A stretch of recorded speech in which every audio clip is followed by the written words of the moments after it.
Assalamu alaikum. Today we are going to discuss our second dynamic programming algorithm and it is for maximum सबरे sum problem. ये problem हम already कर चुके हैं. पहले हमने इसका ब्रूट फोर्स सॉल्यूशन और डिवाइड एंड कंकर एल्गोरिथम देखा था. So today we will do it using dynamic programming. So सबसे पहले ये हम डिफाइन कर लेते हैं. The maximum sub array problem is the task of finding the contiguous sub array within a one dimensional array of numbers which has the largest sum. So this is your array. ये इसके indices हैं. I represent the index of this array and array is A और ये इस array की entries हैं आपके पास. So this is a one dimensional array. अब इसमें से ये जो कंटिगुअस सीक्वेंस है 4 से लेके 1 तक, यानी 4th इंडेक्स से लेके 7th इंडेक्स तक, this actually gives you the maximum sum. So इसका सम आपके पास बनता है 6. ठीक है. So this is what you have to find. So सबसे पहले हम इसकी ब्रूट फोर्स सॉल्यूशन देख लेते हैं. ब्रूट फोर्स सॉल्यूशन में क्या हो सकता है कि हमें एक सब array चाहिए जो मैक्सिमम सम दे रही हो आपको. तो आप ये कर सकते हैं कि आप सारी पॉसिबल सब arrays बनाएं. ठीक है. और फिर उन सब arrays के सम्स कैलकुलेट करें और जो सब array आपको मैक्सिमम सम दे रही हो that is your answer. So this is the brute force approach. So अच्छा, एक दो और चीज़ें हैं जो we can observe in this. The maximum sub array can start and end at any index from 1 to n. ठीक है. वो किसी भी इंडेक्स से स्टार्ट हो सकती है जो सब array आपको मैक्सिमम सम दे रही होगी और किसी भी इंडेक्स के ऊपर एंड हो सकती है. तो ये जो ब्रूट फोर्स अप्रोच है इसको आप जब सॉल्व करेंगे you can fix the starting point. ठीक है. आप एक स्टार्टिंग पॉइंट फिक्स कर दें इस 1 से लेके n तक में. ठीक है. और आप सारी सब arrays फाइंड करें जो इस इंडेक्स से स्टार्ट होती हों. ठीक है. और इस तरह से आप सारे पॉसिबल सब arrays निकाल सकते हैं. और इसको करने का एक और तरीका ये हो सकता है कि आप एंड पॉइंट फिक्स कर दें. एंड पॉइंट की कोई भी वैल्यू हो सकती है 1 से लेके n तक और आप सारी सब arrays ढूंढें जो उस इंडेक्स के ऊपर एंड हो रही हों. ये इन दोनों अप्रोचेस से आपको सेम आंसर मिलेगा.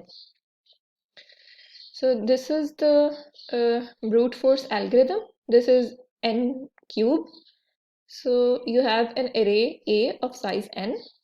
सबसे पहले आपने क्या करना है कि find all sub arrays starting at a particular index. So we are using this first approach.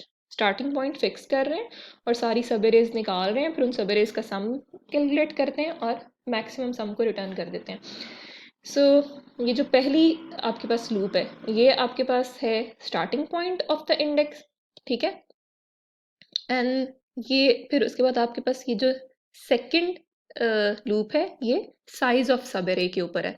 यानी स्टार्टिंग पॉइंट आपके पास i है. ठीक है.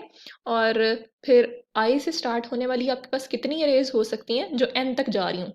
आई से स्टार्ट होके आई पे ख़त्म हो रही हो, आई से स्टार्ट होके i+1 पे ख़त्म हो रही हो, आई से स्टार्ट होके i+2 पे ख़त्म हो रही हो. ठीक है. इस तरह की आप सारी सब arrays निकाल सकते हैं. तो ये जो सेकंड लूप है ये आपको साइज ऑफ सब array बता रही है. सो आपने साइज निकाल लिया सब array का. ठीक है. अब आप उसका सम कैलकुलेट कर सकते हैं. जो साइज आपके पास आया है आप उसका सम कैलकुलेट कर सकते हैं यूजिंग दिस थर्ड लूप.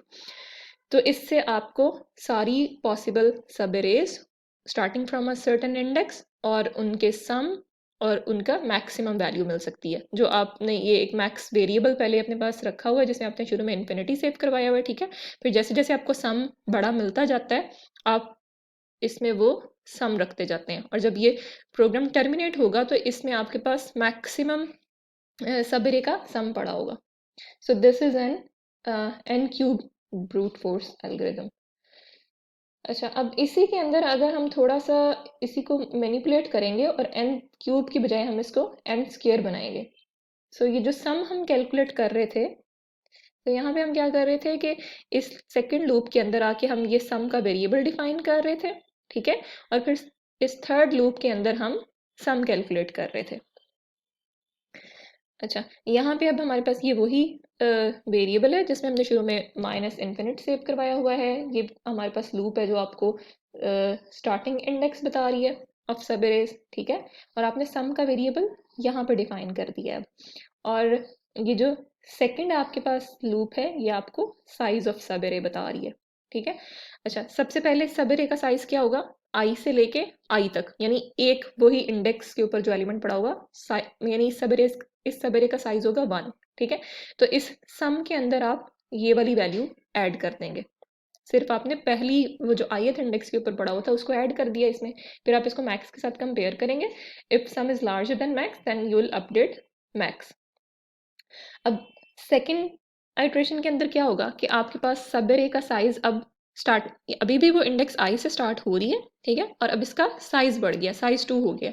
अब इसमें से जो यानी आई से लेके i+1 हो गया इस एरे का, इस सब एरे का साइज। सो ith इंडेक्स वाला तो आप ऑलरेडी सम के अंदर ऐड कर चुके हैं, अब आपने सिर्फ अगला जो एलिमेंट है वो इसमें ऐड करना है। तो इस तरह हमने ये जो सम वाली लूप थी उसको ख़त्म कर लिया। So now we have our brute force solution which takes off and square time.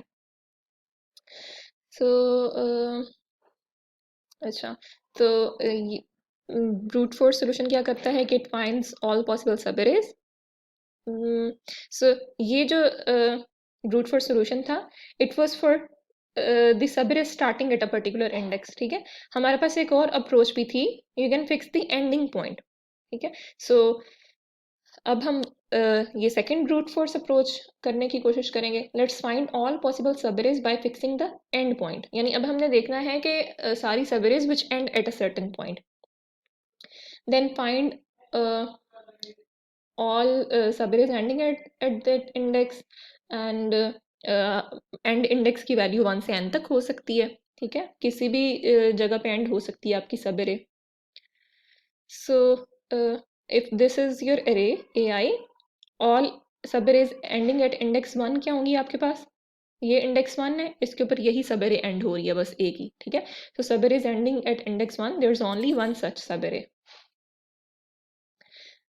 So subarrays ending at index 2, index 2 के ऊपर दो सबएरेज एंड हो रही हैं, एक सबएरे ये है आपके पास जो सेकंड इंडेक्स से लेके सेकंड इंडेक्स तक है, और दूसरी फर्स्ट इंडेक्स से लेके सेकंड इंडेक्स तक। So there are two subarrays which end at index 2। Then let's fix the end point as 3। तो इसके ऊपर कितनी सबएरेज एंड हो रही हैं, 3 सबएरेज।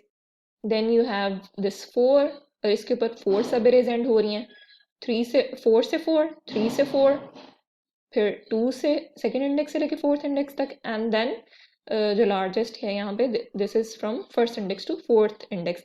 इसी तरह आप ये बाकी सारे इंडेक्सेस को भी एंड पॉइंट फिक्स करके उनके ऊपर एंड होने वाली सारी सबएरेज निकाल सकते हैं। फिफ्थ इंडेक्स के ऊपर जो एंड हो रही होंगी सबएरेज वो 5 होंगी, 6 के ऊपर 6 होंगी, ठीक है। इस तरह आप सबके लिए फाइंड कर सकते हैं।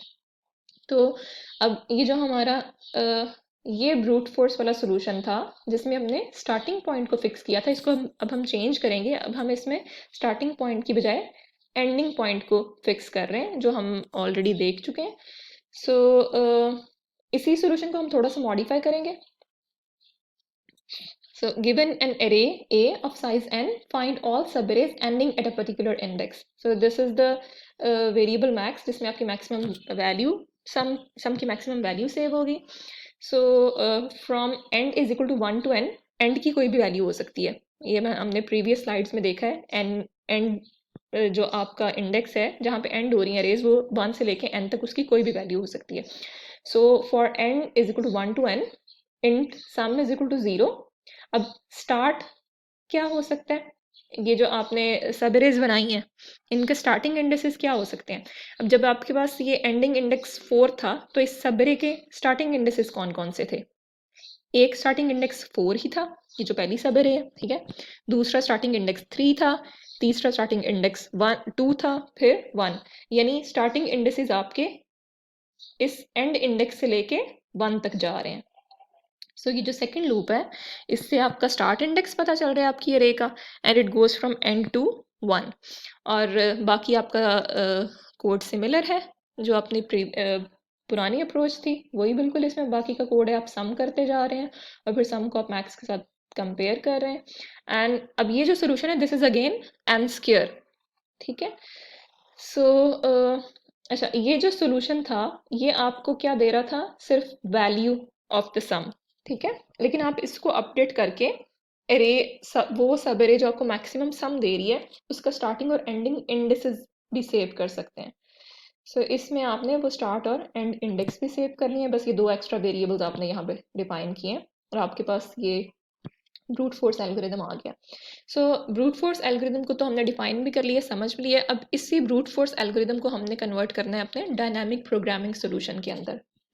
सो लास्ट टाइम हमने जो प्रॉब्लम डिस्कस की थी दैट वाज रॉड कटिंग, और उसके अंदर भी पहले हमने ब्रूट फोर्स सोल्यूशन देखा था जो कि रिकर्सिव सोल्यूशन था, वो रिकर्सिवली रॉड्स को कट करता था, ठीक है।